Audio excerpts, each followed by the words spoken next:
సనాతనం సనాతనం అంటూ ఈ సన్నాసి వెధవలంతా వాగుతున్నారు కదా, ఆ సనాతన ధర్మం అనే మాట ఈ రామాయణంలోనిదే. మోదీ పెట్టిన హర్ ఘర్ తిరంగా ఈ రామాయణంలోనిదే. సింధూర రంగు జెండాలు, కాషాయ రంగు బట్టలు అవన్నీ రామాయణంలోనివే. పండక్కి గాలిపటాలు ఎగరేయడం, శుభకార్యాలకి అరటి చెట్టు నరికి తెచ్చి కట్టడం, కాకులరిస్తే అపశకునం, కన్ను అదిరితే శకునం, ఇలాంటి మూఢనమ్మకాలన్నీ రామాయణంలోనివే. శైవవులకు వైష్ణవులకు వేల సంవత్సరాల నుండి ఉన్న వైరానికి కారణం రామాయణం. శూద్రులు వేల సంవత్సరాల నుండి అణిచివేయబడ్డానికి కారణం రామాయణం. విష్ణు దశావతారాల్లో ఎక్కువ మంది నమ్మే అవతారానికి చెందిన గ్రంథం రామాయణం. భారతదేశాన్ని మతమూర్ఖత్వంలో నేటికీ ముంచుతున్న గ్రంథం రామాయణం. అందుకే ఈ రామాయణం.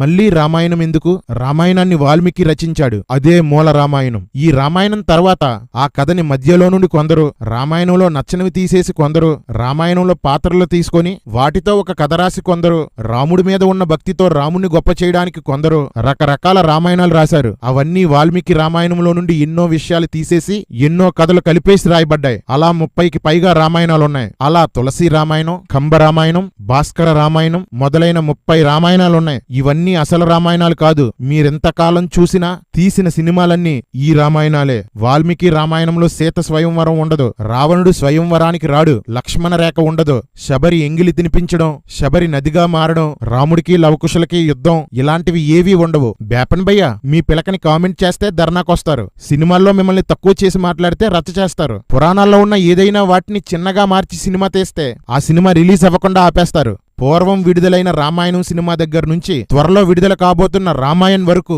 ప్రతి సినిమాలో వాల్మీకి రామాయణాన్ని 100 చోట్ల మార్చి తీస్తే ఎందుకు అడ్డుకోలేదు? 4,000 కోట్లతో రామాయణ్ తీస్తున్నారు. రాముని రంగు, కళ్ళు, వయస్సు, రూపం అన్నీ తేడాగా ఉన్నాయి. సీత కోసం రామాయణంలో చెప్పబడిన ఏ లక్షణం సీత పాత్రకు లేదు. రావణుడి కోసం చెప్పనక్కర్లేదు. మరి నోరెందుకెత్తలేదు భయ్యా?